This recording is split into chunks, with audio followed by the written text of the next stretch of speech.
Bien, vamos a ver entonces el tema que nos compete en el día de la fecha. Nosotros, la clase anterior, lo último que vimos fue la parte de movimiento en el plano, más precisamente hicimos el estudio del movimiento de un proyectil, ¿sí?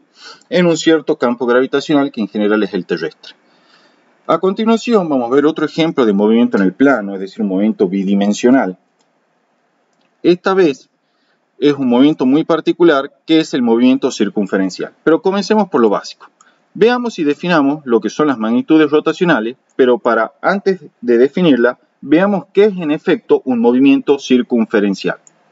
Un movimiento circunferencial, chicos, es cualquier movimiento que se lleva a cabo a través de una trayectoria justamente circunferencial. O sea, el movimiento circunferencial, yo ya puedo hablar de esta forma porque ya estamos preparando un final y ustedes tienen una noción básica, al menos en Física 1, no está restringido al movimiento circunferencial uniforme o uniformemente variado. ¿Sí? No está restringido a solo esos dos casos particulares. Un movimiento circunferencial es cualquier movimiento en el cual la trayectoria ejecutada por la partícula sea una circunferencia respecto de algún observador que esté estudiando ese movimiento. No me importa si la aceleración angular es constante o variable en el tiempo, no me importa si la velocidad angular es constante o variable en el tiempo. No me interesa nada de eso. Para que sea un movimiento circunferencial así a secas, solo es necesario que la trayectoria, ¿sí?, ejecutada por la partícula respecto de algún observador sea circunferencial. Nada más que eso. Definido el movimiento circunferencial, empecemos a caracterizar las magnitudes rotacionales, tales como la posición y el desplazamiento angular, ¿sí? Para eso, fíjense que acá hice un dibujito en el cual muestro una partícula, ¿sí? La vamos a remarcar acá en color amarillo, una partícula que en un cierto instante t inicial, ¿sí?, se encuentra en esta posición denotada por el punto P. Como siempre, como veníamos trabajando nosotros, fijaremos un sistema de referencias adecuado, ¿sí?, como el que se observa acá, que tiene además anclado un sistema de ejes cartesiano, ¿sí?, a conveniencia.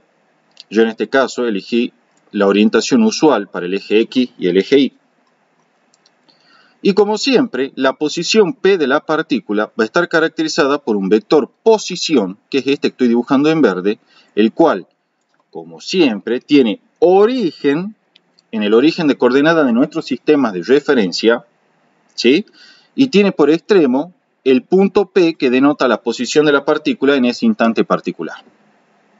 Este entonces en verde es el vector de posición R sub 0, ¿sí?, lo llamo con subíndice 0, para indicar de que es el vector de posición en el instante de tiempo t sub 0 justamente. Ustedes saben que conforme pasa el tiempo, la partícula que esté ejecutando este movimiento circunferencial va a ir ocupando diferentes posiciones, como las que voy marcando ahí en esos puntos. Como siempre también, ese vector de posición, cuando yo proyecte sobre el eje horizontal y proyecte sobre el eje vertical, voy a obtener sus componentes x0 e y sub 0 y voy a poder caracterizar en forma cartesiana o rectangular el vector de posición como x0 versor y más y0 versor j. Lo mismo podría ser para la posición P final, que está aquí, si quieren lo llamamos P', correspondiente al instante de tiempo t final. De vuelta tendremos un vector de posición que caracteriza justamente la ubicación de la partícula en ese instante t final, ¿sí?, con sus correspondientes coordenadas x final e y final que se obtienen por la proyección ortogonal hacia los ejes cartesianos, ¿sí? Acá está indicado tal vector de posición. Hasta acá no hay nada novedoso, ¿sí? Todo esto ya lo sabíamos. ¿Qué es lo novedoso? Lo novedoso es que vamos a describir el movimiento circunferencial de esta partícula en términos de lo que se llaman coordenadas polares. Las coordenadas polares seguramente las conocen ya de álgebra, ¿sí? Me permiten o me aportan una forma alternativa de determinar la posición de una partícula en el espacio, o en este caso particular en realidad en el plano, ¿sí? Esas coordenadas polares están caracterizadas de la siguiente forma. Fíjense, si este es el vector de posición, que en este contexto se llama radiovector, ¿sí?, que en este contexto se llama radiovector, entonces las coordenadas polares están caracterizadas por dos elementos. Una es el ángulo que forma dicho radiovector con el semieje positivo de las x, ¿sí?, con el semieje positivo de las x, y la segunda coordenada polar está caracterizada por el módulo de este radiovector, es decir, vamos a cambiar el color aquí para que sea un poco más notorio, por la longitud de este radiovector. O sea, chicos, que las coordenadas polares son de la forma r, phi, donde phi es la posición angular de la partícula y que denota el ángulo que forma el radiovector que marca su posición, en este caso el radiovector r sub 0, con el semieje positivo de las x, ¿sí? Y la otra coordenada polar es el radio r de la circunferencia, que representa el módulo o magnitud o longitud del radiovector que indica la posición de la partícula, es decir, de r sub 0. Esas son las coordenadas polares y esa es la manera en la cual nosotros vamos a trabajar en movimiento circunferencial, ¿sí? O sea, para no complicarlo el dibujo, borremos esto que marqué al inicio, ¿sí?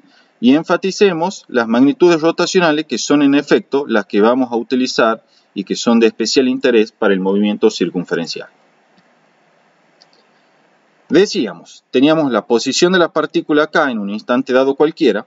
Entonces, chicos, la posición angular phi, en este caso la enfatizo phi sub 0 con el subíndice 0 para indicar que es la posición angular inicial, es el ángulo expresado en radianes, siempre acá vamos a trabajar en radianes, formado entre el semieje positivo de las x y el radiovector r que indica la posición en cada instante de la partícula que ejecuta el movimiento circunferencial.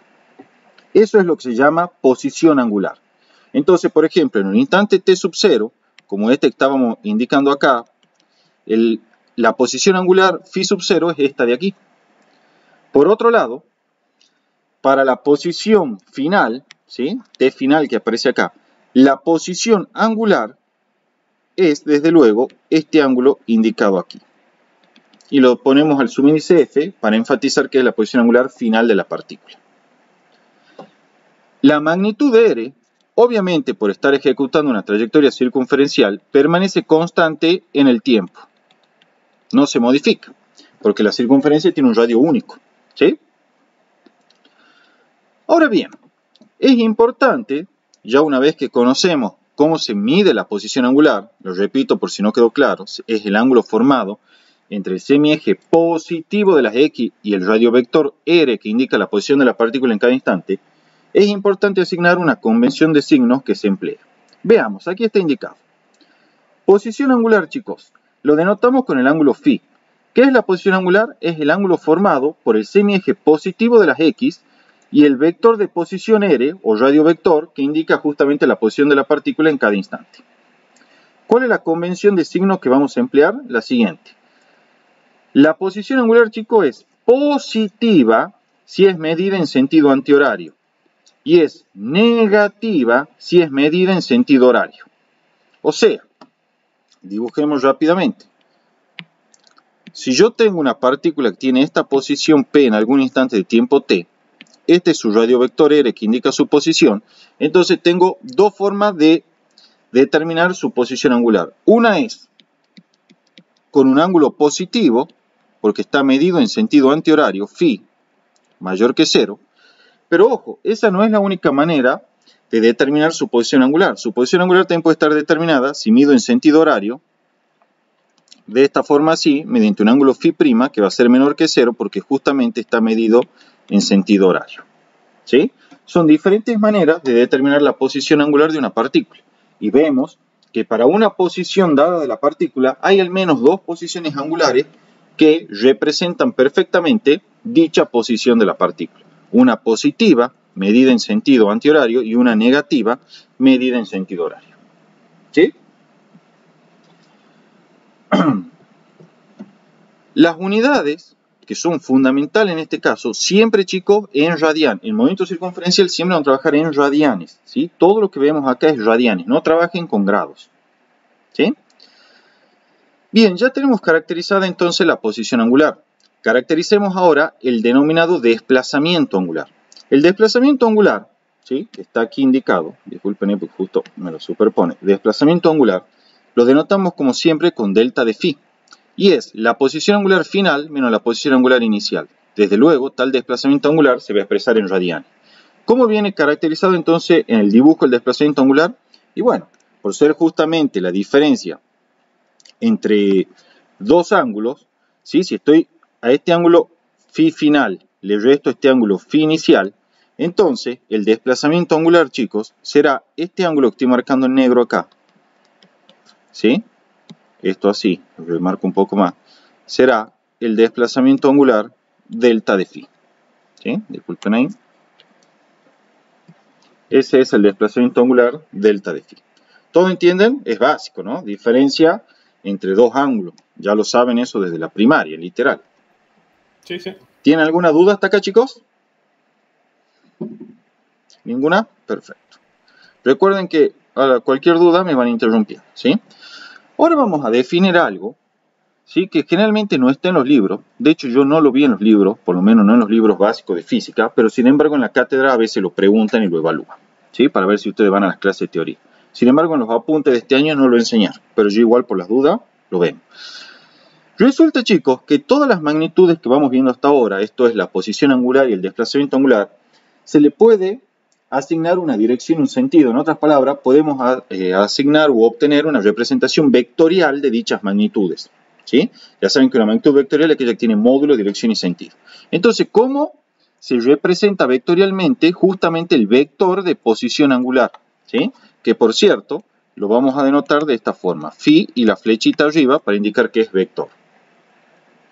Bueno, supongamos que tienen una partícula que está girando, ¿sí? Con movimiento circunferencial cualquiera en torno a esta trayectoria circunferencial que se ve ahí. Se supone que está dibujado en perspectiva, por eso se ve de forma elíptica la circunferencia. ¿Sí? Entonces, noten lo siguiente. Si la partícula, digamos, se encuentra en algún instante en este punto P, entonces su radio vector R es esta flechita que está aquí indicada. Y esto que está acá es el ángulo φ que denota su posición angular. Fíjense que en este caso, el ángulo está medido en sentido antihorario respecto del semieje positivo de las X, entonces positivo. Desde luego, para ver claramente que esto es sentido antihorario, tienen que verlo desde una vista superior o de planta a este dibujito para así verlo. Matemática y analíticamente, el vector entonces de posición angular, chicos, va a estar definido de la siguiente forma. Va a ser φ igual a φ versor K. En otras palabras, chicos, vectorialmente vamos a decir que el vector de posición angular es aquel vector cuya dirección es perpendicular al plano que contiene a la trayectoria circunferencial. Defino una vez más. Vamos a decir que la dirección del vector de posición angular es aquella dirección perpendicular al plano que contiene a la trayectoria circunferencial. De manera tal que, si la partícula está ejecutando una trayectoria circunferencial en el plano XY, como se observa acá, ¿sí?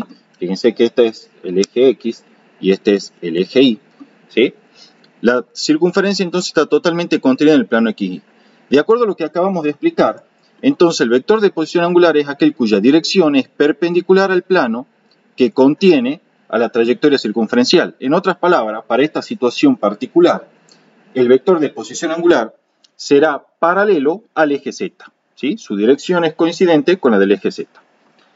De allí que matemáticamente, en este caso particular, el vector de posición angular se representa de la siguiente forma. El φ vector es igual a φ versor K. ¿Por qué versor K? Bueno, porque acabamos de decir, al ser perpendicular al plano que contiene la trayectoria circunferencial, entonces tiene que estar en este caso, como la trayectoria está contenida en el plano XY, debe estar en dirección del eje Z. Por eso es que va acompañado por el versor K, dicho ecuación vectorial para el vector de posición angular. Desde luego, si esta posición angular φ, que es la componente, es mayor que 0, esto es, está medida en sentido antihorario, entonces el vector de posición angular φ apuntará hacia arriba, como se ve aquí. Cuando digo hacia arriba, quiero decir que apuntará en el sentido positivo del eje Z. ¿Sí? Por el contrario, fíjense, en esta segunda situación, si el ángulo φ, que es su posición angular, está medida en sentido horario, ¿sí? Entonces la componente φ de la ecuación vectorial es desde luego menor que 0, ¿sí? Por la convención de signos. Si era medido en sentido horario, era negativo. Sin embargo, el vector de posición angular en cualquier caso se define con una dirección siempre perpendicular al plano que contiene a la circunferencia. Como sigue girando en el plano XY, entonces el vector de posición angular seguirá estando en la dirección del eje Z, es decir, perpendicular, como se observa acá, al plano XY y por lo tanto paralelo al eje Z. Sin embargo, en este caso, como su componente, es decir, la posición angular es negativa porque está medida en sentido horario, el vector de posición angular, si bien es perpendicular al plano XY, apunta en la dirección del eje Z negativo. ¿Sí? En efecto, y en cualquier caso, el vector de posición angular, siempre que la rotación sea en el plano XY, yo los invito a que deduzcan el resto de expresiones si gira en el plano YZ o en el plano XZ, etc. Pero si gira en el plano XY, es decir, la circunferencia está contenida en ese plano, entonces la ecuación vectorial para el vector de posición angular es de la forma phi versor k, lo que indica que el vector de posición angular es siempre perpendicular al plano que contiene la circunferencia y puede apuntar en la dirección positiva del eje Z en el caso que phi sea mayor que 0 y por lo tanto medido en sentido antihorario, o bien puede apuntar en la dirección negativa del eje Z en el caso que phi sea negativo porque es medido en sentido horario. ¿Está claro hasta acá, chicos? Sí. Bien. Vamos a definir otro concepto importante, que es el concepto del vector de velocidad angular media. ¿Sí? Primero lo vamos a definir en términos de componente, y por eso es que no le voy a poner la flechita. Después vamos a dar su carácter vectorial.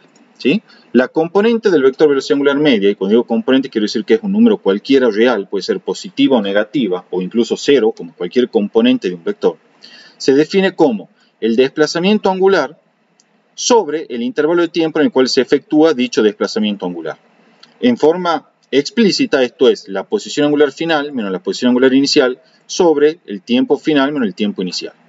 Las unidades para la velocidad angular media son el radian sobre segundo, pero generalmente se lo expresa directamente como 1 sobre segundo o segundo a la menos 1, porque recuerden que el radian en verdad no es una unidad, es adimensional, porque el radian es el cociente entre dos longitudes, ¿sí? Es el arco sobre radio. Vectorialmente, chicos, vectorialmente, el vector de velocidad angular media viene caracterizada por esta expresión. Es omega medio versor k, siempre que la circunferencia se encuentre en el plano XY, es decir, la trayectoria circunferencial esté contenida en el plano XY. En realidad, la explicación sencilla y lógica para esto es la siguiente. Nosotros podríamos definir la velocidad angular media directamente en forma vectorial.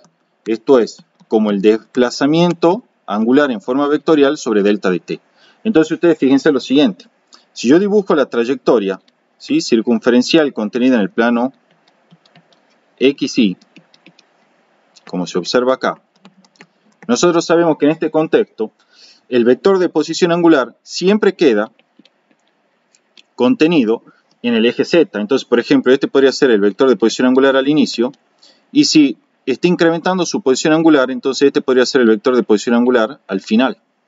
Entonces, fíjense, el delta de phi, o sea, la diferencia vectorial entre este vector de posición angular final y el inicial, es esta flechita en verde que estoy indicando ahí, mostrando que es paralelo al eje Z. También, ojo, podría ir en la dirección de Z negativo en caso de que la posición angular esté disminuyendo con el tiempo.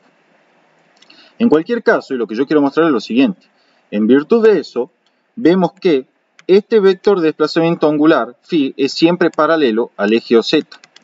Y como el vector velocidad angular media es el producto de ese vector paralelo al eje OZ por un escalar delta de t, o mejor dicho, 1 sobre delta de t, entonces es obvio que el vector de velocidad angular media también, chicos, va a ser paralelo al eje Z.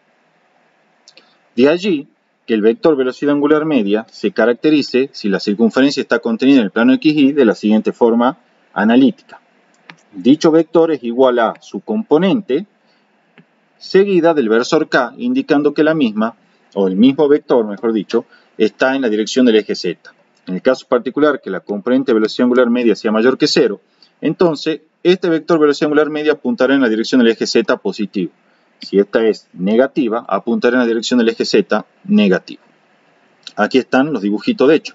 Fíjense, si la trayectoria, o el sentido en el que se recorre la trayectoria, mejor dicho, es esta flechita como la estoy dibujando acá, entonces la posición angular de esta partícula, si la mido así, se va incrementando en el tiempo. Por lo tanto, el vector de velocidad angular, chicos, ¿sí?, apuntará perpendicular al plano de la circunferencia y por lo tanto en la dirección del eje Z y en el sentido positivo de este eje. ¿Sí? Aquí está indicado, velocidad angular media es igual a omega media, en este caso es mayor que 0, versor K. Si en cambio la partícula, disculpen acá, si en cambio la partícula está disminuyendo su posición angular, supongo que estaba aquí, pero empieza a moverse hacia acá, porque está girando en este sentido, ¿sí? De manera tal que la posición angular, fíjense, va disminuyendo en el tiempo. Entonces, el vector de velocidad angular media será perpendicular al plano que contiene la circunferencia, y por lo tanto paralelo al eje Z, ¿sí? Y apuntando en sentido negativo, debido a que, vamos a remarcarlo acá, la componente del vector velocidad angular media es negativa. ¿Sí, chicos? ¿Está claro hasta ahí? Sí. Bien. Fíjense, existe una regla práctica para determinar la dirección y sentido del vector velocidad angular media y viene dada por la regla de la mano derecha. Aquí se ve la regla de la mano derecha en los dibujitos. Fíjense para este primer caso.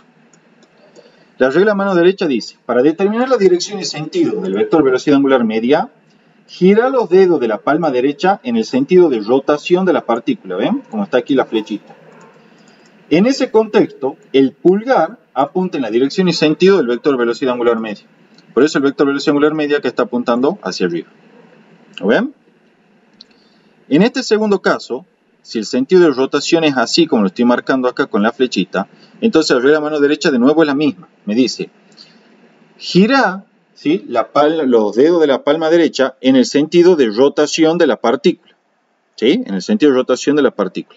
En ese contexto, cuando uno gira en el sentido de rotación de la partícula, el pulgar apunta en la dirección y sentido del vector velocidad angular media, que en este caso es hacia abajo. Los invito a que hagan la prueba, ¿sí?, para que vean que sale perfecto todo, ¿sí? En realidad acá está mal dibujada esta flecha, es un error de la imagen, va así, indicando el sentido de rotación de la partícula. Eso no va. ¿Estamos, chicos? ¿Hasta acá? ¿Lo entienden? Sí. Perfecto. Ahora bien, ya tenemos entonces definido nuestro vector velocidad angular media.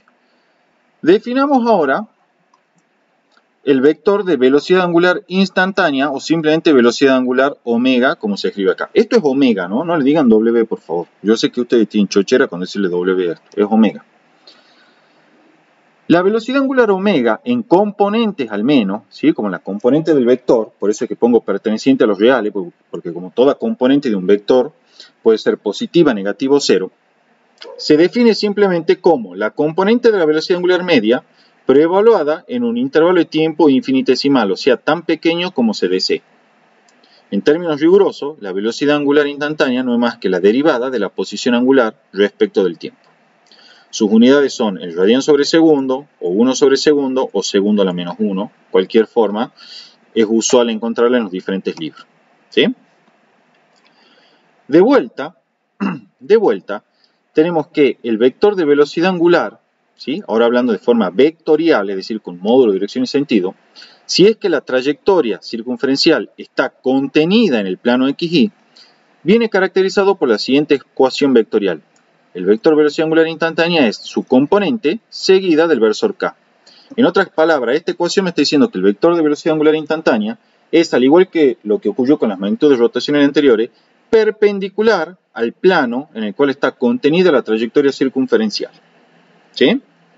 Acá aprovecho para definir el concepto de rapidez angular. La rapidez angular es el módulo del vector velocidad angular y es siempre mayor o igual que 0, es decir, no negativa. ¿Estamos, chicos? Ahora bien, resulta que también hay una regla de la mano derecha para determinar gráficamente la dirección y sentido del vector de velocidad angular. La idea es esencialmente la misma que la que veíamos hace un rato. Fíjense, voy a llevar estos vectores, ¿sí?, o estas gráficas, mejor dicho, hacia acá arriba. Entonces, fíjense, la regla de la mano derecha es esencialmente la misma. Me dice, cerrar la palma de la mano derecha en el sentido de recorrido de la partícula, ¿sí?, es decir, en el sentido en el cual la partícula recorre la trayectoria circunferencial. En ese contexto, el pulgar apunta en la dirección y sentido del vector de velocidad angular. Entonces, en este caso, cuando aplicamos la regla de la mano derecha, cerramos la palma de la misma, voy a alejar un poco para que se vea, en el sentido de circulación de la partícula, y el pulgar apunta en la dirección y sentido del vector velocidad angular, que es este así. Recuerden que el mismo siempre es perpendicular al plano que contiene a la trayectoria circunferencial. También podría ocurrir, vamos a tachar esto aquí para hacer la corrección, que la partícula ejecute un movimiento circunferencial en este sentido. Entonces, de vuelta, cierran la palma derecha en el sentido de circulación de la partícula y en ese contexto el pulgar apunta en la dirección y sentido del vector de velocidad angular. Es decir, en este caso es hacia abajo. ¿Sí?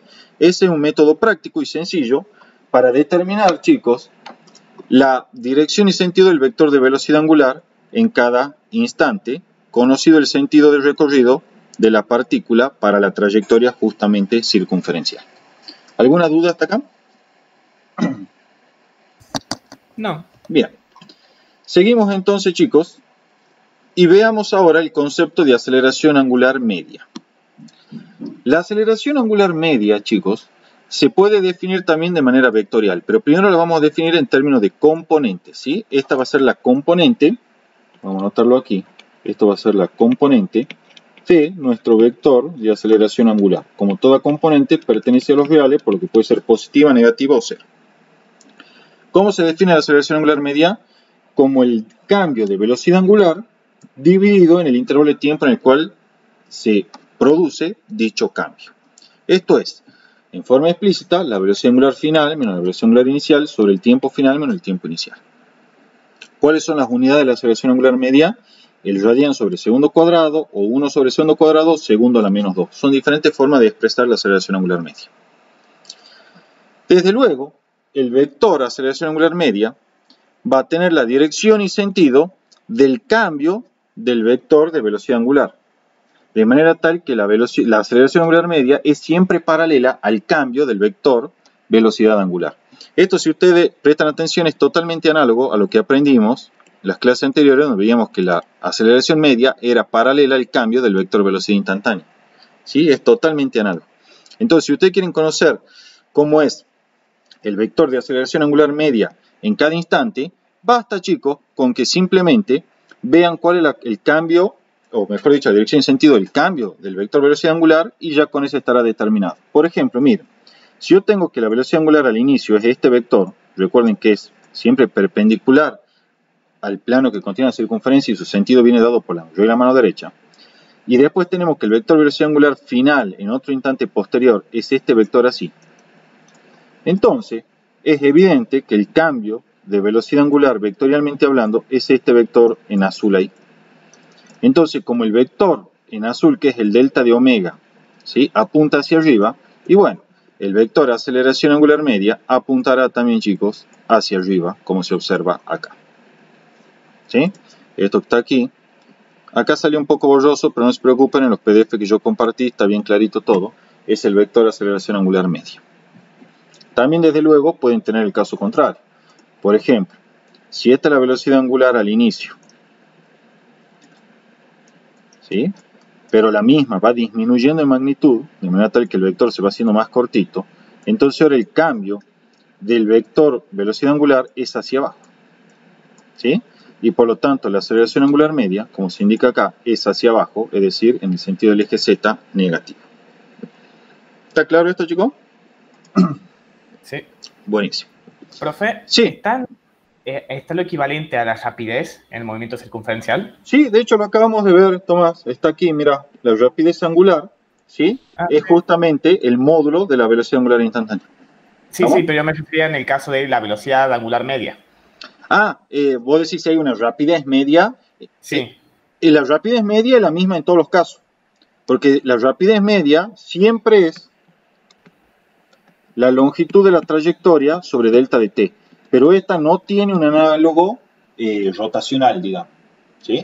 O sea, la rapidez media la podés aplicar tal cual como yo le enseñé en cualquier tipo de movimiento, cualquiera sea la trayectoria que ejecute, incluido el movimiento circunferencial.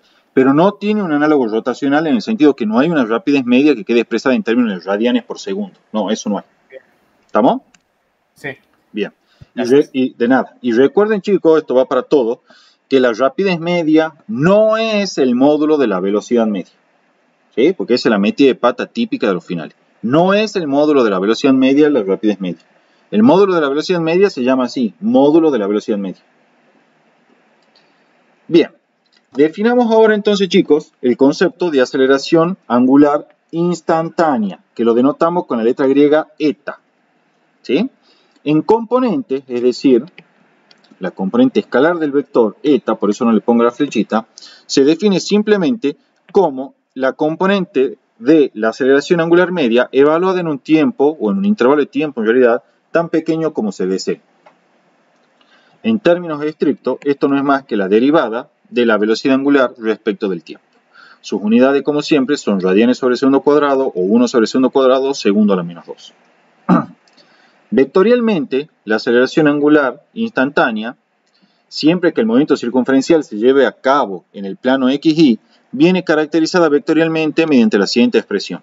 La aceleración angular instantánea es su componente seguida del versor K, lo que indica que la aceleración angular instantánea, chicos, tiene la dirección, ¿sí?, del vector velocidad angular instantánea. Ahora, la dirección es la misma, pero ¿qué pasa con el sentido? Aquí está, miren la reglita, yo me tomé el trabajo acá de anotarla.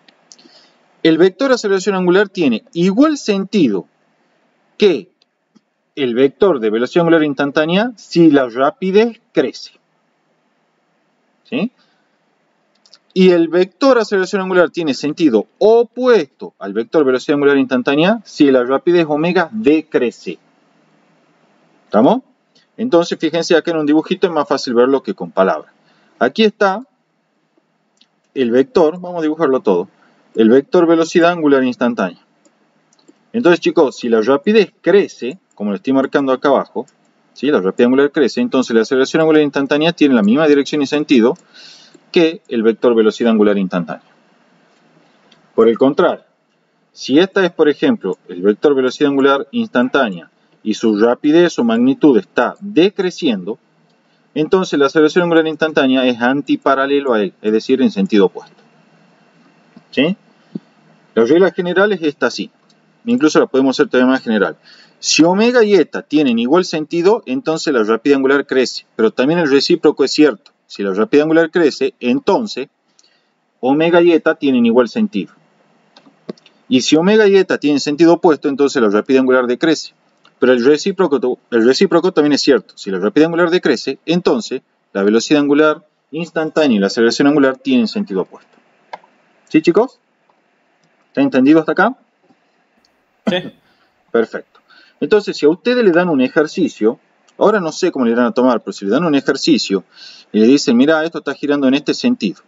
Bien, si está girando en el sentido como el vector velocidad angular, y bueno, perpendicular al plano que contiene la circunferencia y dado por la regla de la mano derecha, su sentido. Entonces, esto será así. Y si le dicen, mira, y la rapidez angular está decreciendo, bueno, entonces, si tienen que dibujar el vector de aceleración angular, bueno, entonces este va opuesto. Chao. Si hubiese estado creciendo la rapidez angular, entonces la aceleración angular iba hacia arriba. ¿Sí? En el mismo sentido que el vector de velocidad angular. ¿Está entendido, chicos, esto entonces? Sí. Bien, perfecto. Para finalizar esta primera parte, y ya pasamos a MCU y MCV, veamos la relación que existe entre magnitudes rotacionales y lineales. ¿Sí? De vuelta tenemos una trayectoria circunferencial con su correspondiente radio vector aérea, acá que lo estoy remarcando, ¿sí?, que indica la posición de la partícula en un instante cualquiera. ¿Sí? Aparece también desde luego la posición angular phi, en este caso positiva porque es medida en sentido antihorario respecto al semieje positivo de las X. El vector de velocidad instantánea, que como ya aprendieron es siempre tangencial a la trayectoria en cada punto. Y esto que acá es simplemente un símbolo no tiene ningún tipo de rigurosidad matemática que denota el sentido de rotación de las partículas. Como ya sabíamos, el módulo de R, o sea del radio vector, es el radio de la circunferencia. Y las relaciones son las siguientes. Para todo movimiento circunferencial, independientemente de si es uniforme o no, o sea, no importa cómo sea el movimiento circunferencial, chico, siempre vale que la rapidez v, ¿sí?, o sea, el módulo de la velocidad instantánea, es igual a el módulo de la velocidad angular, o sea, la rapidez angular, por el radio r. Esto vale en todo instante de tiempo. ¿Sí? Recuerden que en general, la rapidez angular omega va a ser una función del tiempo, es decir, se va a ir modificando con el tiempo, en general, salvo que el movimiento sea MCU. Ya estas las conocíamos, la aceleración tangencial en módulo es igual al producto de el módulo de la aceleración angular por el radio r. Y el módulo de la aceleración centrípeta es igual a la rapidez v al cuadrado sobre r, o lo que lo mismo es la rapidez angular omega al cuadrado por r. ¿Sí?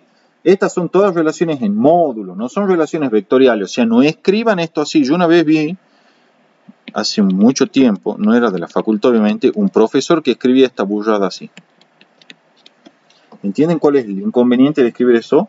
Me estás diciendo, en el momento que escribes que la aceleración tangencial es así, me estás diciendo que la aceleración tangencial en un momento circunferencial es paralela al vector de aceleración angular. Eso es una burrada, ¿sí? Eso está pésimo. Entonces no escriban eso así. Es solamente relación de módulo. ¿Estamos? Cuando digo módulo no se hace referencia al carácter direccional. ¿Estamos? Esto que está acá que estoy borrando es un absurdo y es un error garrafal, ¿sí? Mucho cuidado con la notación. Por eso yo les digo que siempre presten atención a ese video donde explico vectores, porque parece muy fácil vector, vicinancia, curso álgebra, pero cometen esos errores básicos, ¿sí? ¿Tienen alguna duda hasta acá, chicos? Che, Gaby, Sí. ¿podría explicar de una manera gráfica cuál es la diferencia entre la velocidad angular omega y la velocidad v? Sí, cómo no, cómo no, cómo no.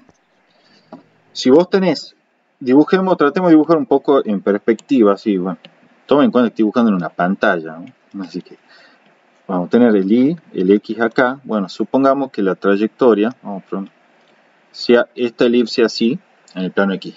¿Estamos? Si esto está girando así, no, lo invertamos el sentido, está girando así. Por la regla de mano derecha, el vector de velocidad angular va a venir en este sentido, por la regla de mano derecha. ¿Sí? ¿Están todos de acuerdo con eso, chicos? ¿Sí? Cierran la palma derecha en el sentido de circulación, o sea, envuelven los dedos en este sentido así, como si eso fuese un dedo de la palma derecha, y van a ver que el pulgar le apunta hacia abajo. Bien, ahora, ¿cómo es el vector de velocidad instantánea en cada punto? El vector de velocidad instantánea en cada punto, digamos, cuando la partícula está, por ejemplo, acá, ¿cómo tiene que ser, chicos? Tangencial a la trayectoria en cada punto. Entonces será así. Y por lo tanto, ese vector velocidad instantánea estará contenido en el plano XY, mientras que el vector velocidad angular está en el eje Z. En efecto, si yo hago una vista de planta de esto, vos vas a tener la circunferencia así, vas a tener el vector de velocidad angular de velocidad instantánea ahí, ¿sí? Mientras que el vector de velocidad angular instantánea va a estar entrando a la pantalla, ¿sí? Ya vieron el video de vectores donde yo les expliqué esa notación, ¿no? Esto así es un vector que entra a la pantalla y esto así es un vector que sale de la pantalla, ¿sí? Entonces fíjate que son perpendiculares. El omega es paralelo al eje Z, mientras que el vector B, está contenido en el plano XY. ¿Ven la diferencia? Ah, bien, bien. Sí, sí. Bien. ¿Tienen alguna duda, algo más que quieran preguntar antes de que pasemos a la última parte de la clase de hoy? Bueno. Sí, alguien iba a preguntar algo, creo. A ver. Bueno. Seguimos nomás entonces. Bien. Lo que vamos a ver a continuación es dos casos muy particulares de movimiento circunferencial que son el MCU y el MCV.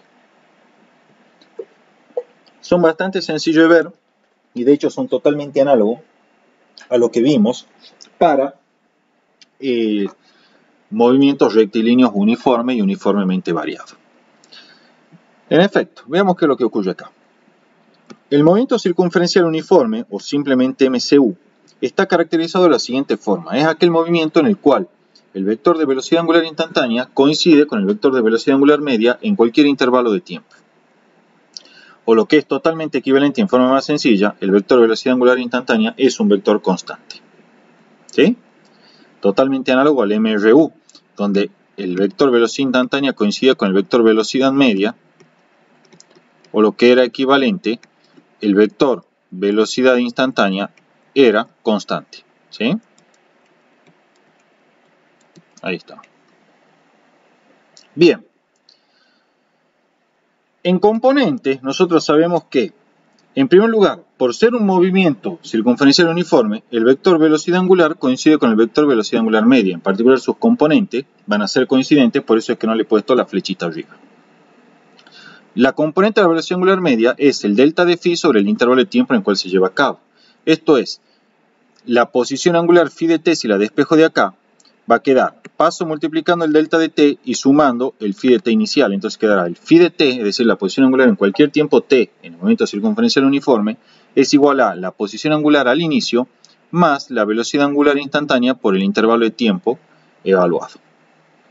En el caso particular que el instante de tiempo t inicial sea 0, entonces esta ecuación que está aquí arriba, voy a cambiar el color para que se resalte todo un poco más, esta ecuación que está aquí arriba se reduce a esta forma aún más sencilla que está aquí indicada, que dice que la posición angular en cualquier tiempo t es igual a la posición angular al inicio más la velocidad angular por el tiempo t. En esta ecuación se identifica a la variable t como la variable independiente, phi es la variable dependiente, phi sub 0 es la ordenada al origen y omega es la pendiente de la recta. Entonces, si yo voy a una gráfica de phi versus t, esta ecuación se grafica. Phi sub 0 es la ordenada al origen. La gráfica obviamente es una función lineal, es decir, una recta. Y su pendiente es la velocidad angular en cualquier instante. En este caso, como la pendiente es positiva, concluimos que la velocidad angular es positiva. Recuerden que la pendiente es igual a la velocidad angular. ¿Sí? El otro día me preguntaban, che, ¿puede haber una pendiente negativa? Desde luego, porque recuerden que todo en esta ecuación va con su respectivo signo. ¿Qué significa que vaya con su respectivo signo? Si va positivo, positivo, si es negativo, negativo. Todo con los signos correspondientes. Entonces, ¿puede haber un caso en el cual la velocidad angular sea negativa? Sí. Desde luego ese caso se va a corresponder a una pendiente negativa, porque repito, la velocidad angular es la pendiente en la ecuación de nuestro movimiento. ¿Sí? Y vamos a tener una gráfica de esta manera. Acá de nuevo el phi sub 0 es positivo, pero de cualquier manera también podrían tener un phi sub 0 negativo. Por ejemplo, podrían venir a dibujar phi versus t aquí y hacer que tanto phi sub 0 como la pendiente sean negativa con una cosa así. ¿Sí? Cualquiera de esas posibilidades pueden ocurrir desde luego. ¿Cómo se leen las gráficas en cada caso? En este primer caso es demasiado sencillo, pero lo vamos a explicar igual. En el instante de tiempo t igual a 0 estamos en la posición phi sub 0. En instantes posteriores nos vamos alejando, ¿sí?, de esa posición inicial phi sub 0. ¿Sí? Voy a cambiar el color acá. Más precisamente nos vamos alejando hacia posiciones angulares positivas cada vez mayores. ¿Sí? En este caso que está aquí, es un poco más interesante. Tenemos durante un primer intervalo, que va a ser este intervalo así, ¿sí?, ese intervalo ahí que estoy marcando, vamos a tener que en el instante de tiempo t igual a 0, la posición angular inicial es phi sub 0 positiva. Pero conforme va pasando el tiempo, fíjense, la posición angular es positiva y cada vez se hace menos positiva y tiende a tomar el valor 0, hasta que en el instante t' toma el valor 0. En ese instante, la partícula volvió a pasar por el eje OX positivo. ¿Sí? O sea, tenemos posición angular 0. Si la velocidad angular negativa esta persiste, entonces, en instantes posteriores a t', la posición angular empieza a ser ahora negativa. Es decir, empezamos a alejarnos del eje OX positivo en sentido horario. Aquí está el grafiquito para que lo vean.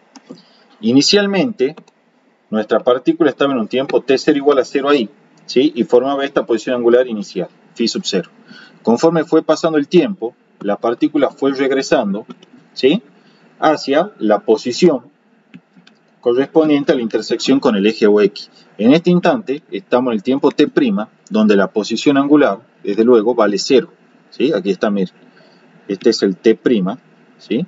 Ese es el t', donde intersectamos en 0 al eje vertical.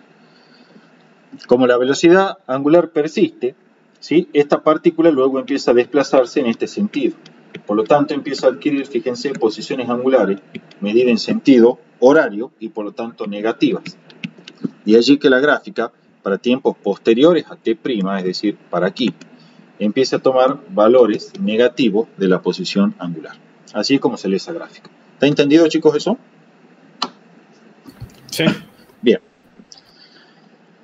Definamos el concepto de periodo T grande, chicos. El periodo T grande, que se define solo por movimiento circunferencial uniforme, es el tiempo que tarda la partícula en ejecutar una vuelta completa. Desde luego, como es tiempo, su unidad en sistema internacional es el segundo. Entonces, un periodo de 20 segundos significa que la partícula demoró 20 segundos en ejecutar la circunferencia completa, o sea, en dar una vuelta completa. La frecuencia F, a secas, que se nota con la letra F justamente, indica el número de vueltas que ejecuta la partícula por unidad de tiempo, ¿sí? Por ejemplo, la frecuencia se mide en Hertz en sistema internacional, o lo que es lo mismo en 1 sobre segundo o segundo a la menos 1. Una frecuencia de 20 Hz significa que la partícula ejecuta 20 vueltas por cada segundo que pasa. ¿Sí? Una frecuencia de 1,5 Hz significa que la partícula ejecuta una vuelta y media por cada segundo que pasa. Aquí están las unidades, ¿sí? La frecuencia se mide en segundo a la menos 1, 1 sobre segundo o en Hz, que es lo mismo. En realidad, el término Hz se puede decir que está reservado para esta frecuencia F, ¿sí? Y se la usa solamente para ella. Por más que dimensionalmente, en un sentido estricto, tenga las mismas unidades que velocidad angular y todo, pero no. El término Hertz está casi reservado para la frecuencia F, ¿sí? Profe, sí. Hertz es lo mismo que revoluciones por segundo, ¿verdad? Sí, exactamente. Es lo mismo que revoluciones por segundo, o también en ingeniería eléctrica que el ciclo por segundo, ¿sí? Porque en verdad el Hertz es cuántos eventos ocurren por segundo, ¿sí? Sean Bien. vueltas, revoluciones, lo que sea. La relación entre frecuencia y periodo, chicos, es una relación inversa. O sea, la frecuencia es 1 sobre t grande, o sea, sobre el periodo. Y la velocidad angular se relaciona con el periodo y la frecuencia de la siguiente forma. Es 2pi sobre t grande e igual a 2pi por f chico. ¿Sí? ¿Saben de dónde sale eso? Esa relación. Miren, se la pueden llegar a pedir. Yo se las explico en 2 segundos. Si ustedes tienen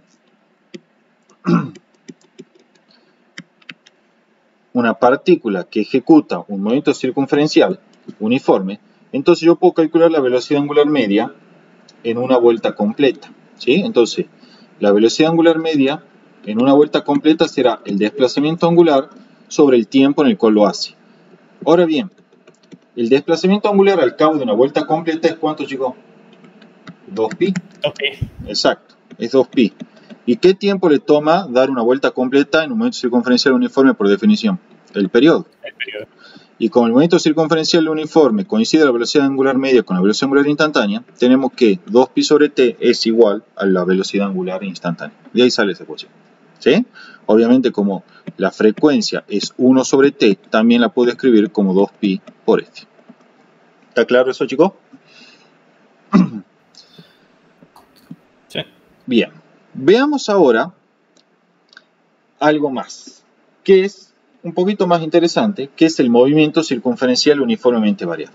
Recuerden que aun cuando aquí yo no esté dibujando los vectores velocidad angular ni nada de eso, lo que se aplica es tal cual como vimos al comienzo de la clase, ¿sí? O sea, el vector velocidad angular instantánea es perpendicular al plano que contiene el movimiento circunferencial, viene de su sentido dado por la regla de la mano derecha, lo mismo para las posiciones angulares, la velocidad angular media, todo igual a como vimos al comienzo de la clase, ¿sí? Ahora bien, el movimiento circunferencial uniformemente variado, o simplemente MCV, tiene la siguiente característica. El vector de aceleración angular media coincide con el vector de aceleración angular instantánea. O lo que es equivalente, la aceleración angular instantánea permanece constante. Esto es en módulo, dirección y sentido. En componentes, tenemos que la aceleración angular media, chicos, es el delta de omega, ¿se acuerdan? O sea, el omega de t al final menos el omega de t al inicial sobre el delta de t. Y como estamos en un MCV, yo sé que esta aceleración angular media coincide con la aceleración angular instantánea en componente, ¿sí? De forma tal que al despejar el omega en cualquier instante de tiempo t, voy a obtener que omega de t es igual a aceleración angular media por delta de t, que lo paso multiplicando, ¿sí? Y aparece acá, más el omega de t inicial, que lo pasaré sumando al primer miembro. Entonces llego a esta ecuación. El omega de t es igual a la velocidad angular al inicio del intervalo considerado más la aceleración angular por delta de t. Si el tiempo inicial es igual a 0, entonces la ecuación anterior se reduce a la forma más sencilla, que es La velocidad angular en cualquier instante de tiempo t es la velocidad angular al inicio del intervalo más la aceleración angular por el instante de tiempo t en el cual la quiero evaluar. Desde luego, omega de t es la variable dependiente, t es la variable independiente, eta es la pendiente y omega sub 0 es la ordenada al origen. De forma que de manera gráfica, ¿sí? De manera gráfica, chicos, lo que vamos a tener es lo siguiente. Esta es la función lineal, representación gráfica de esta ecuación de acá arriba, ¿sí? Y es evidente que la pendiente en la gráfica omega versus t es igual a la aceleración angular, ¿sí? Es igual a la aceleración angular. Ahora bien, fíjense algo más. ¿Cómo se lee esta gráfica? Omega sub 0 es desde luego la ordenada al origen, ¿sí? Entonces, ¿cómo se la lee? Vamos a cambiar el color acá para que sea más notorio. En el tiempo t igual a 0, la velocidad angular es omega sub 0. En tiempos posteriores, vemos que la velocidad angular se está incrementando con el tiempo, ¿sí? Su componente se va incrementando. En este caso, la pendiente es positiva y por lo tanto la aceleración angular, que es igual a la pendiente, será positiva. También, desde luego, como en esta ecuación que está aquí marcada, ¿sí? La remarco de nuevo, en esta ecuación, todo va con su respectivo signo, o sea, la ordenada al origen puede ser positiva, negativo 0, la aceleración angular puede ser positiva, negativo 0. Podemos tener entonces este caso de aquí, en el cual la ordenada al origen, si bien sigue siendo positiva, la aceleración angular es negativa y por eso la pendiente, que es igual a dicha aceleración angular, es negativa. ¿Cómo se lee esta gráfica de nuevo? Bueno, en el instante de tiempo t igual a 0, la velocidad angular es omega 0. En tiempos posteriores, lo que se observa es que la velocidad angular va disminuyendo con el tiempo hasta que en el instante t' se hace 0. En ese instante está momentáneamente en reposo la partícula que está girando. Pero si dicha aceleración angular persiste en el tiempo, transcurrido el tiempo t', la velocidad angular comienza a incrementar su rapidez, es decir, su módulo, su magnitud, ¿sí? Pero su sentido es ahora negativo. ¿Lo ven? Entonces cada vez gira más rápido la partícula, pero en un sentido negativo. Así es como se leen esas gráficas, chicos. ¿Está claro hasta acá? Sí. Bueno. ¿Cuál es la importancia geométrica de estas gráficas? Al igual que lo que ocurrió en los movimientos rectilíneos, ¿sí? Estas gráficas me permiten calcular el desplazamiento como el área encerrada por la curva. Es decir, si esta es la gráfica omega versus t, y yo quiero conocer el desplazamiento efectuado por la partícula entre un cierto tiempo t sub 1 y un cierto tiempo t sub 2, entonces el área encerrada aquí, que estoy remarcando a continuación, ¿sí? Esa área es igual al desplazamiento delta de phi efectuado. En este caso, como el área queda por arriba del eje horizontal, dicha área y dicho desplazamiento coinciden en signo, de manera tal que el desplazamiento delta de phi es mayor que 0. ¿Sí? Cuando digo desplazamiento delta de phi, quiero decir el desplazamiento entre estos dos tiempos, es decir, phi de t2 menos phi de t1. Si por el contrario, supongamos nuestra gráfica de velocidad angular versus tiempo está caracterizada por una aceleración angular negativa, y por lo tanto la pendiente es negativa, y quiero conocer el desplazamiento entre dos tiempos cualquiera, t1 y t sub 2, el área encerrada de vuelta se relaciona con el desplazamiento de la siguiente forma. Este desplazamiento delta de phi, lo vamos a anotar acá porque está un poco borroso acá, este desplazamiento delta de phi que aparece aquí, chicos, se relaciona como el negativo del área. Ya no es igual al área, sino al negativo del área. ¿Por qué no es igual al área? Porque esa área está por debajo del eje horizontal. Entonces, en definitiva, cuando el área quede por arriba del eje horizontal, el área y el desplazamiento tienen el mismo signo y son ambas positivas. Cuando el área quede por debajo del eje horizontal, el desplazamiento es negativo y su valor es el negativo del área. Recuerden que las áreas son siempre positivas. ¿Sí? El desplazamiento además siempre es medido entre los dos tiempos considerados, t1 y t sub 2, o sea, phi de t2 menos phi de t1. ¿Sí? ¿Está claro, chicos, hasta acá? Sí. Bien. Las ecuaciones características del movimiento circunferencial uniformemente variado son las siguientes. Para la posición angular es phi de t igual a phi inicial más la velocidad angular inicial por delta de t más 1/2 de la aceleración angular por el delta de t cuadrado. ¿Sí? Phi inicial es la posición angular al inicio del intervalo considerado. En el caso particular que t sub 0 sea igual a 0, esta ecuación de acá arriba se reduce a una forma aún más sencilla, que es posición angular como una función del tiempo es la posición angular al inicio más la velocidad angular inicial por el tiempo más 1/2 de la aceleración angular por el tiempo al cuadrado. Esta es desde luego una ecuación de segundo grado y su representación geométrica en un diagrama phi versus t es una parábola. ¿Sí? Aquí está dibujada la parábola y la estoy remarcando. ¿Sí?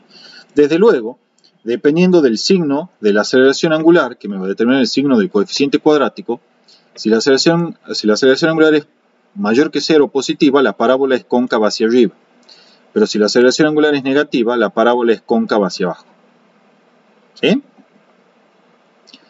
Al igual que lo que vimos en clases anteriores con movimiento rectilíneo y por interpretación geométrica de la derivada, si yo quiero conocer la velocidad angular en un instante cualquiera a partir de la gráfica phi versus t, basta con, vamos a borrar esto, ubicar el tiempo t en el cual quiero conocer la velocidad angular, proyectar hacia la parábola, intersectarla y luego trazar la tangente a la parábola en ese punto.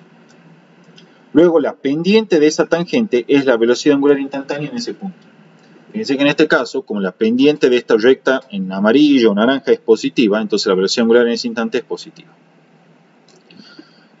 En el caso que la aceleración angular sea negativa y quieran determinar la velocidad angular en un instante de tiempo t1 cualquiera, de vuelta proyectan hasta intersectar la gráfica de la parábola.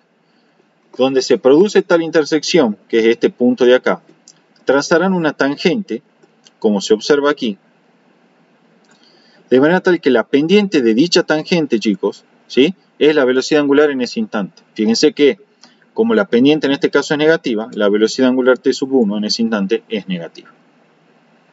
¿Está entendido hasta acá, chicos? Sí. Bien. Fíjense, ya no queda mucho para terminar, ¿sí? La velocidad angular final e inicial se relacionan con la aceleración angular y el desplazamiento de la siguiente manera. La velocidad angular final al cuadrado menos la velocidad angular inicial al cuadrado es 2 veces la aceleración angular por el desplazamiento angular en el intervalo considerado. Aquí en esta ecuación de vuelta va todo con sus respectivos signos, ¿sí? Positivo lo que es positivo, negativo lo que es positivo. Esta ecuación, por si alguien se pregunta de dónde sale, ¿sí?, esta ecuación, chicos, se obtiene, ¿sí?, de resolver el sistema para la velocidad angular igual a la velocidad angular inicial más aceleración angular por el tiempo y posición angular igual a posición angular inicial más velocidad angular inicial más 1/2 de la aceleración angular por el tiempo al cuadrado. Despejan de esta ecuación el tiempo y lo reemplazan en esta ecuación de acá y van a encontrar que obtienen esta ecuación de ahí. ¿Sí? Y ya que estamos, si alguien se pregunta de dónde sale esta ecuación de acá, yo les digo cómo se la demuestra. Agarren una gráfica, la forma más sencilla de hacerla, por lo menos para mí. Agarren una gráfica cualquiera, omega versus t, así, genérica. Ahí, acá, ¿sí? Calculen el área esta, ¿sí?, que es el área del trapecio, o bien la dividen en dos áreas, una del triángulo rectángulo y otra del rectángulo propiamente dicho, y eso es el desplazamiento delta de phi. Bueno, calculen esa área, con lo que ya saben de geometría, ¿sí?, y van a ver que llegan a una expresión que es equivalente a esta, muy parecida. Bueno, multipliquen y dividen por delta de t, ¿sí?, trabajen algebraicamente y van a ver que cuando calculen esa área es igual a esto que está acá, ¿sí? Bueno, para ir terminando la clase de hoy, chicos, aquí está lo que, bueno, habíamos visto hace un rato, la relación entre magnitudes rotacionales y traslacionales, ¿sí?, pero aplicada para el MCU y el MCV. Insisto, no tiene esa restricción en realidad. Aquí está la trayectoria circunferencial, la rapidez B, el vector velocidad B tangencial a la trayectoria en cada punto, e indicado el radio. La relación en módulo dice que la rapidez B es igual al producto del módulo de la velocidad angular, o sea, la rapidez angular por el radio R. En módulos, chicos, no hay carácter direccional ahí. Y recordando un poco lo que vimos anteriormente, ¿sí?, esto ya lo vimos en las clases anteriores, pero le va a venir bien el repaso. Recuerden que el vector de aceleración, chicos, siempre se puede expresar para cualquier movimiento en términos de dos componentes. Una era la aceleración centrípeta y otra era la aceleración tangencial. La aceleración centrípeta estaba caracterizada porque apuntaba siempre hacia el centro de la trayectoria, ¿sí? Y estaba asociada a los cambios de dirección del vector velocidad v, ¿se acuerdan? Pero no modificaba la rapidez, o sea, no modificaba el módulo del vector. Y la aceleración tangencial, ¿sí?, estaba caracterizada porque apuntaba siempre en forma tangencial a la trayectoria en cada punto y estaba asociada a los cambios de rapidez de la partícula, pero no a sus cambios de dirección. De manera tal que podíamos ver que siempre que la aceleración centrípeta era distinta de cero, bueno, entonces la trayectoria no era rectilínea porque la partícula cambiaba de dirección. Y siempre que la aceleración tangencial sea distinta de cero, podíamos ver, bueno, entonces la rapidez de la partícula no permanece constante y se va modificando en el tiempo. ¿Sí? Esto ya lo vimos. Solamente lo estamos aplicando para el caso particular. Acá están los dibujos, fíjense. La aceleración centrípeta, como les muestro en cada instante, es siempre en dirección al centro de curvatura. En este caso de una trayectoria circunferencial, el centro es único y siempre apuntará hacia el centro de la circunferencia. La aceleración tangencial, por el contrario, es siempre tangencial a la trayectoria y por lo tanto la aceleración tangencial es perpendicular a la aceleración centrípeta.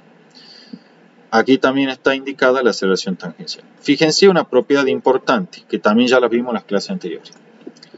Si la rapidez crece, esto ocurre si solamente si la aceleración tangencial tiene igual sentido que el vector velocidad. O sea que en este caso, donde la aceleración tangencial y el vector velocidad tienen el mismo sentido, la rapidez crece. Por otro lado, la rapidez decrece si solamente si la aceleración tangencial tiene sentido opuesto al vector velocidad, como se ve acá. Si tiene sentido opuesto, ya puedo asegurar que la rapidez disminuye. Aquí está el dibujo general con todas las aceleraciones indicadas. Esta es la aceleración centrípeta, esta es la aceleración tangencial, y su suma vectorial por método del paralelogramo me da la aceleración total de la partícula, ¿sí? La suma de ellas dos, es decir, centrípeta más tangencial, me da la aceleración total de la partícula. El ángulo que forman la aceleración centrípeta y tangencial es siempre de 90 grados. Y el módulo de la aceleración total se puede calcular en términos de los módulos de la aceleración centrípeta y tangencial aplicando simplemente Pitágoras por ser vectores perpendiculares. ¿Sí? Como se ve acá. Raíz cuadrada del módulo de la aceleración centrípeta al cuadrado más el módulo de la aceleración tangencial al cuadrado. Para ir terminando ya las clases de hoy, ¿sí?,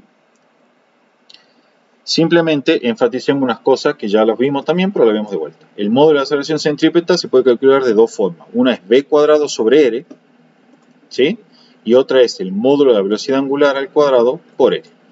Mientras que el módulo de la aceleración tangencial es el módulo de la aceleración angular por r, y lo que es lo mismo es el valor absoluto de la rapidez a la cual cambia la rapidez, valga la redundancia, respecto del tiempo.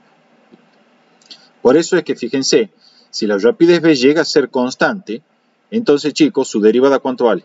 0. Y por lo tanto, ¿cuánto vale la aceleración tangencial? 0. ¿Sí? Cuando no hay cambio de rapidez, no hay aceleración tangencial. Si en cambio la rapidez está cambiando, entonces su derivada es distinta de 0 y por lo tanto la aceleración tangencial será distinta de 0. ¿Estamos? Sí. Bien. Bueno, en el MCV ya vimos esto también. La aceleración tangencial en módulo es igual a la aceleración angular en módulo por r. ¿Sí? Ahora bien, como en el MCV la aceleración angular es constante, entonces la aceleración tangencial en el módulo es constante en el momento circunferencial uniformemente variado. Pero ojo, la aceleración tangencial solo es constante en módulo, porque en dirección cambia, y por lo tanto el vector de aceleración tangencial no es en realidad constante tampoco en el MCV. ¿Por qué se debe esto, chicos?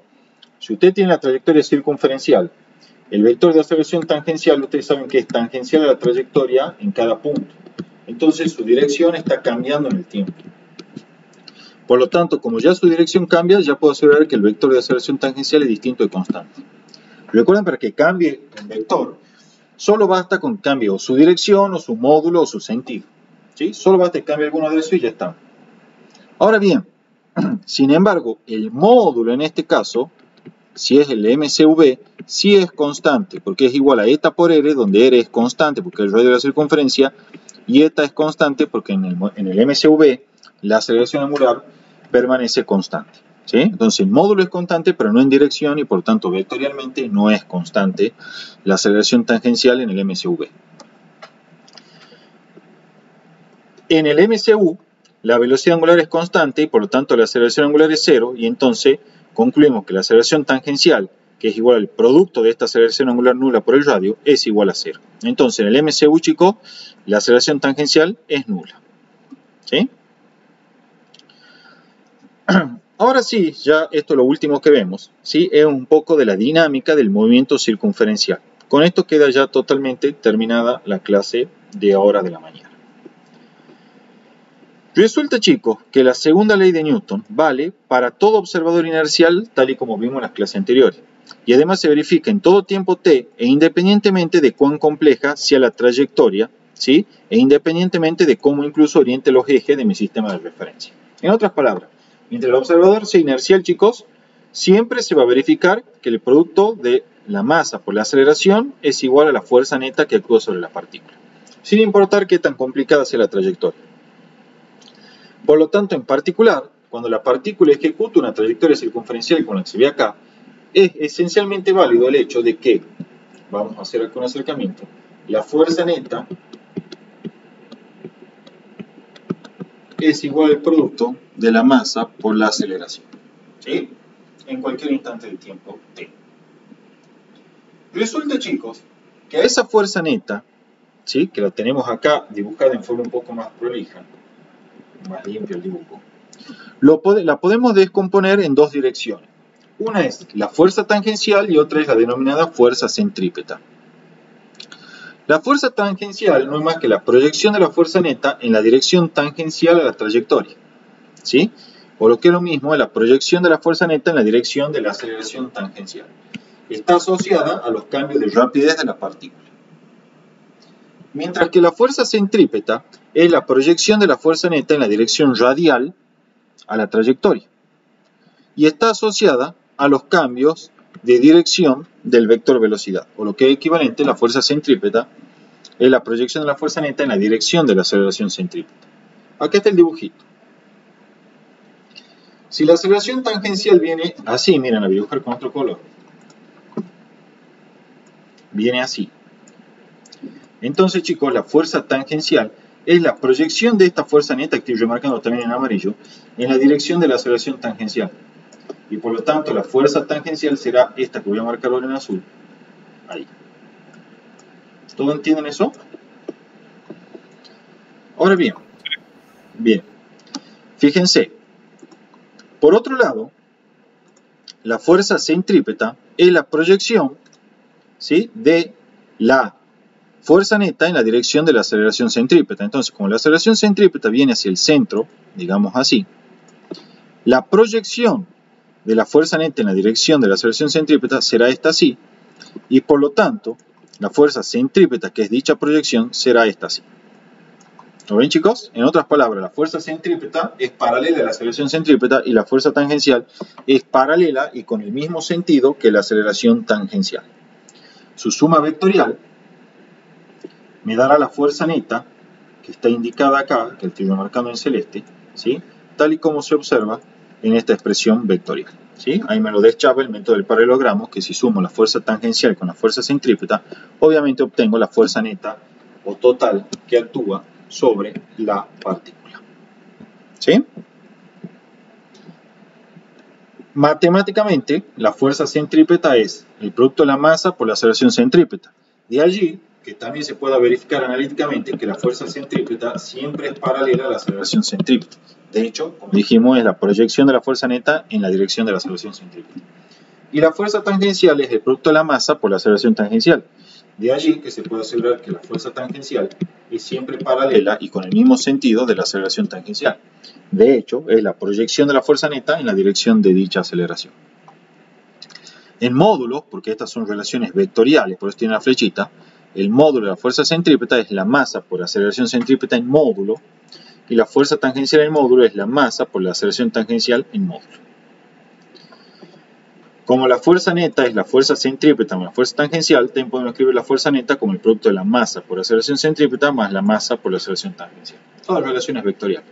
De hecho, esto no es para nada ilógico, porque puedo sacar factor común m y me queda aceleración centrípeta más aceleración tangencial, y ya saben que esta suma es ¿qué? La aceleración total. Entonces le queda m por a. En otras palabras, seguimos verificando la ley del movimiento de Newton como debe ser. Para finalizar, solo algunas observaciones, chicos. En el MCU, es decir, en el movimiento circunferencial uniforme, el módulo de la aceleración angular ya sabemos que era 0. ¿Por qué? Porque la velocidad angular permanecía constante. Entonces, si es constante esa velocidad angular, no puede haber aceleración angular. Como la aceleración angular es 0, entonces la aceleración tangencial, que es igual al producto de la aceleración angular en módulo por r, también es 0, y por lo tanto la aceleración tangencial es nula, como se indica acá. Como la fuerza tangencial es masa por aceleración tangencial, y esta dijimos que es nula, entonces la fuerza tangencial es justamente nula. Y por lo tanto, la fuerza neta en un MCU, o sea en un circunferencial uniforme, que es la suma de la centrípeta más la tangencial, al ser esta nula, me queda directamente igual a la fuerza centrípeta. En efecto, la fuerza neta en un movimiento circunferencial es puramente fuerza centrípeta, y es igual a la masa por aceleración centrípeta, no hay más. En un MCV, por el contrario, sí hay tanto fuerza centrípeta como fuerza tangencial. Son ambas distintas de 0, y la fuerza neta no forma, en general, un ángulo recto, ¿sí?, con la dirección radial del movimiento, ¿sí? Siempre va a estar formando algún cierto ángulo diferente, como se ve acá, distinto de 90 grados. Con eso está terminada la clase de hoy de la mañana. ¿Está claro todo, chicos? ¿Tienen alguna duda antes que nos desconectemos? No. ¿No? Bueno. Listo, chicos. ¿Están desocupados entonces por hoy? Finalizamos la grabación.